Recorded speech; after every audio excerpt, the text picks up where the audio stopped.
Hello बच्चों, स्वागत है आप सभी का एक बार फिर से DSR फॉर यू में। बच्चों, मैं आपके लिए जो तीसरा पार्ट है विज्ञान के इंपॉर्टेंट क्वेश्चन का वो लेके हाजिर हूँ। यहाँ पे आप लोगों को मैं दिखा सकता हूँ बहुत अच्छे से। मैंने आप लोगों के लिए ये प्रश्न निकाले हैं, तो इनको आप देख लें और निशान लगा लें। ठीक है, देखें आप, प्रकाश, परावर्तन, अपवर्तन, यहाँ से ये तीसरा पार्ट शुरू हो रहा है। तो इसमें सबसे पहले आपको ऑब्जेक्टिव देख लेने हैं। तो ऑब्जेक्टिव में कुछ नहीं, आपको रिक्त स्थान का दूसरा कर लेना, ये कर लीजिएगा चौथा वाला। ठीक है, ये सही जोड़ी देखें। डायऑप्टर क्या होता है? तो डायऑप्टर के लिए लेंस की क्षमता का ये सूत्र होता है ना। डायऑप्टर जो है लेंस की क्षमता, इससे नापी जाती है। एक वाक्य में उत्तर, रेगिस्तान की मारीच का किस प्रक्रिया का उदाहरण है? तो बच्चों, ये पूर्ण आंतरिक परावर्तन का उदाहरण। दर्पण सूत्र याद रख लीजिएगा। दर्पण सूत्र क्या होता है ये तैयार कर लीजिएगा। पांचवा, अपवर्तनांक किसे कहते हैं? ये प्रश्न देखें। गोली दर्पण किसे कहते हैं? गोली दर्पण के प्रकार। तो गोली दर्पण क्या होता है ये पूरा लिखा हुआ है, आप देख लें। फिर द्विउत्तल लेंस किसे कहते हैं ये तैयार कर लीजिएगा। फिर इसके बाद यहाँ पे जो प्रश्न चौथा है, प्रकाश के अपवर्तन के नियम, ये पढ़ लीजिएगा। अवतल दर्पण के दो उपयोग बता लीजिएगा, है ना। तो अवतल दर्पण का उपयोग हम किसके लिए करते हैं? अपना चेहरा देखने के लिए करते हैं, डॉक्टर लोग करते हैं चिकित्सा क्षेत्र में। प्रकाश के परावर्तन से आप क्या समझते हैं, इसके नियम ये तैयार कर लीजिएगा। ठीक है, फिर इसके बाद यहाँ पे ये प्रकाश के परावर्तन का ये चित्र भी देख लीजिएगा। फिर यहाँ पे बेटा उत्तल और अवतल दर्पण में अंतर, ये तैयार कर लीजिएगा। स्नेल का नियम, इसको पढ़ लीजिएगा, चौथा वाला प्रश्न है, और ये चित्र आपको बना देना है। पांचवा क्वेश्चन है, अभिसारी और अपसारी लेंस में अंतर। छठवा, लेंस किसे कहते हैं? ठीक है, ये दोनों तैयार कर लीजिएगा। सातवां देखें, सातवां ये प्रश्न इतना सा है, इसको आप सीख लेना बच्चों, ये पूछा जाएगा आप लोगों के एग्जाम में, इसको जरूर तैयार कर लें। ठीक है, फिर इसके बाद बच्चों यहाँ पे ये जो 12वां क्वेश्चन है, कोई डॉक्टर 1.5 डायऑप्टर क्षमता वाला, ये देखें, इस प्रश्न को आपको तैयार कर लेना। अभी और मैं बता दूंगा इसके बारे में। ठीक है, ये हो गया हमारा यहाँ पे।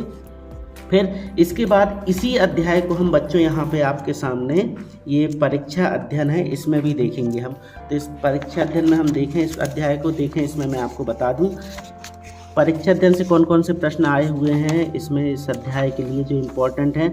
देखिए, ये तो शुरुआती स्टेप है, इसमें कुछ नहीं है आपको। यहाँ पे आपको देखें, गोलीय दर्पण की परिभाषा पढ़ लीजिएगा। गोलीय दर्पण क्या है, कितने प्रकार के होते हैं? तो गोलीय दर्पण क्या होता है? ऐसा दर्पण जिसका कि परावर्तक पृष्ठ गोलीय होता है। क्या? ऐसा दर्पण जिसका परावर्तक पृष्ठ गोलीय होता है, वो गोलीय दर्पण कहलाता। दो प्रकार के होते हैं, अवतल और उत्तल। आवर्धन की परिभाषा तैयार कर लीजिएगा।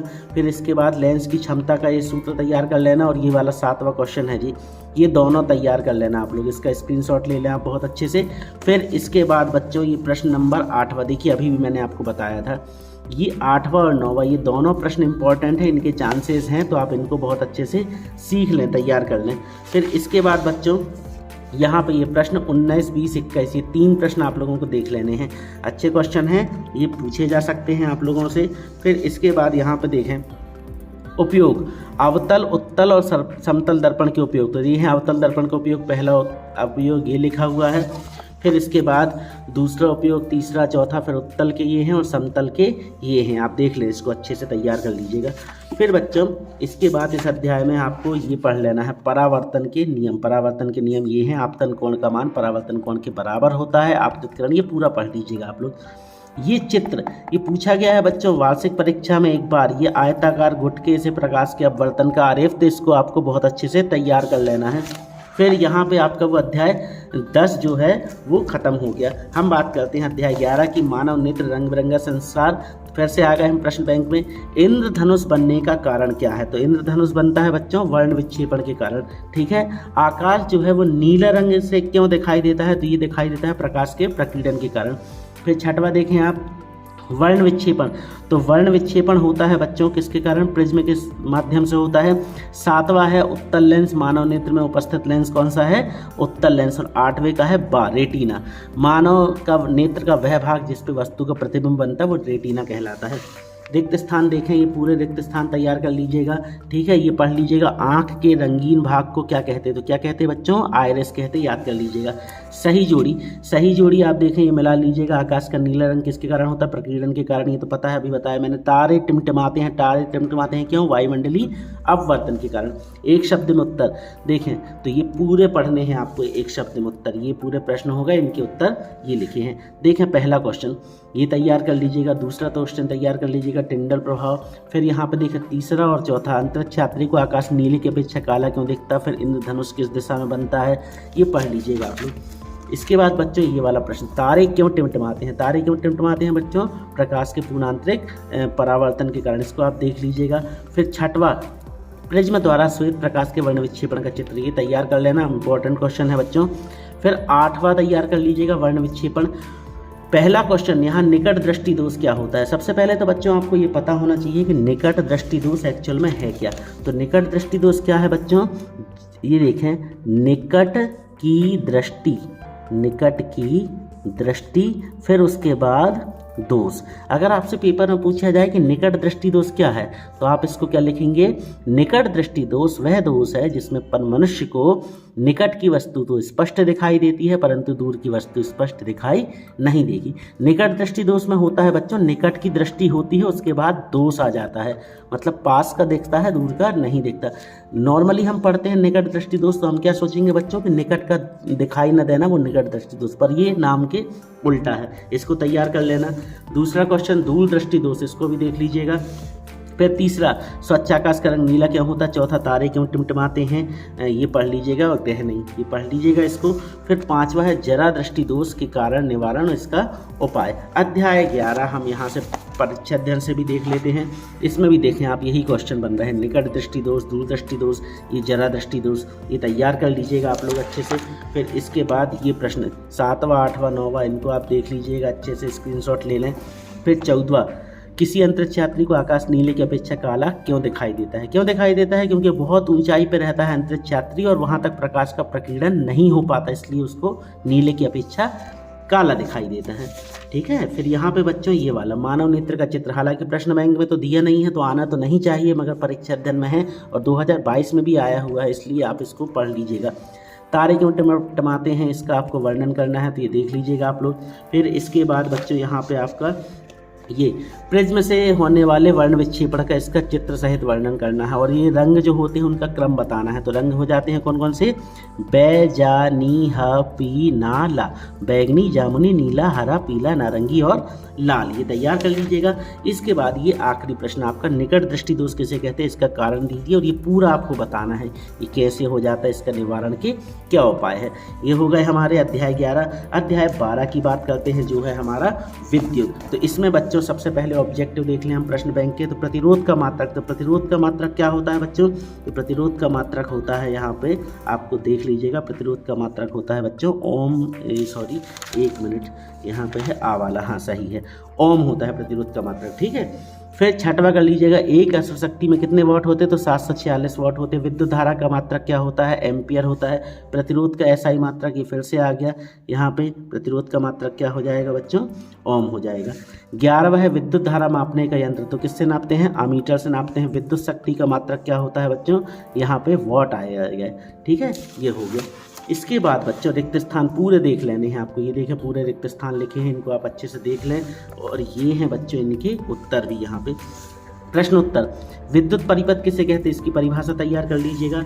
फिर इसके बाद यहाँ पे छठवां ओम का नियम, मोस्ट इंपॉर्टेंट, इसको जरूर पढ़ लेना बहुत अच्छे से, ओम का नियम। फिर ओम का नियम लागू होने की क्या शर्त है, तो ये लिखा हुआ है पूरा, इसको आप देख लीजिएगा। ठीक है, यहाँ थोड़ा धुंधला है, आप इसको एडजस्ट कर लीजिएगा। फिर इसके बाद 10वां प्रश्न, अभी ओम का नियम दूसरे में भी दिखा दूंगा मैं। 10वां प्रश्न विद्युत प्रतिरोधकता, 11वां कर लीजिएगा इसका एसआई मात्रक। फिर यहाँ पे बच्चों जूल का तापन नियम, ये नया ऐड हुआ है, इसको पढ़ लीजिएगा। 15वां प्रश्न शक्ति की परिभाषा, इसको तैयार कर लीजिएगा। 10वां है, ये देख रहे हैं कि घरेलू विद्युत परिपथों में श्रेणी क्रम संयोजन का उपयोग क्यों नहीं किया जाता, ये पढ़ लीजिएगा, ये प्रश्न भी पूछा जा सकता है। फिर इसके बाद यहाँ पे 16वां प्रश्न, किसी चालक का प्रतिरोध किन किन कारकों पर निर्भर करता है, ये भी अपने आप में इंपॉर्टेंट क्वेश्चन है, इसको अच्छे से पढ़ लीजिएगा। 17 विद्युत प्रतिरोधकता या विशिष्ट प्रतिरोधकता की परिभाषा, इसका उत्तर अभी आपको परीक्षा अध्ययन से दे दूंगा मैं। फिर 18वां प्रश्न, फ्यूज वायर किस प्रकार विद्युत उपकरण की सुरक्षा से होने करता है या नष्ट होने से बचाता है, इसको भी पढ़ लीजिएगा।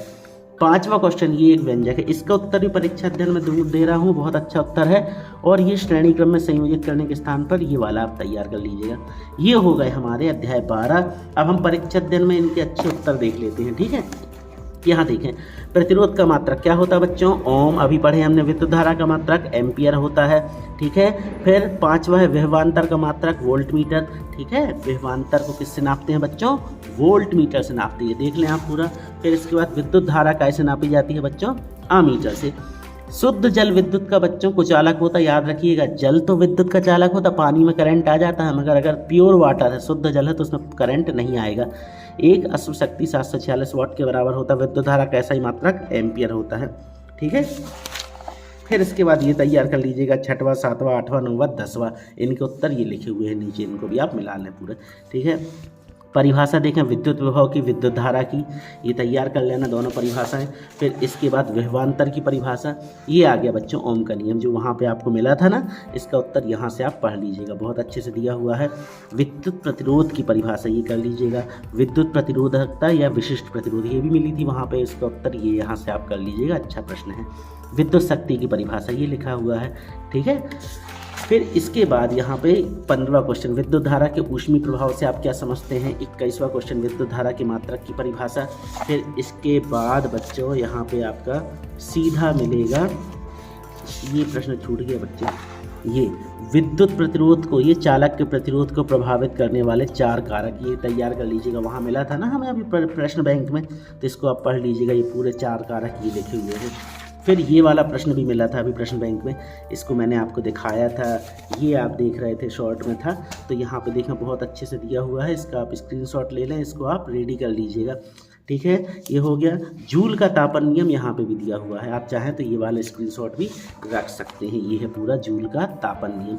ठीक है, फिर यहाँ पे इसके बाद बच्चों एक प्रश्न और है यहाँ पे आपके लिए, ये प्रश्न एक साल पेपर में आया है, देखिए 19 में आया, 20 में आया, 22 में आया। विद्युत सेल के बारे में बताते हैं कि विद्युत सेल को किस चित्र से दर्शाते, तो ऐसा बनाना है विद्युत सेल का चित्र, तार संधि जहाँ ज्वाइंट लगता है, तो ये तार था, ये बीच में ज्वाइंट आ गया। विद्युत बल्ब, तो इस टाइप से आप एक लाइन खींच के बल्ब टाइप का बना दो, वोल्ट मीटर का, ये हो गया। तो बच्चों ये हो गए हमारे पूरे चैप्टर के इंपॉर्टेंट। प्लीज़ वीडियो को लाइक कर देना और दोस्तों को शेयर कर देना और चैनल को जुड़ जाओ, क्योंकि हम आपको इसी प्रकार से इंपॉर्टेंट क्वेश्चन प्रोवाइड कराते रहते हैं। मिलते हैं बहुत जल्द अपने अगले वीडियो में, तब तक पढ़ते रहिए, बढ़ते रहिए।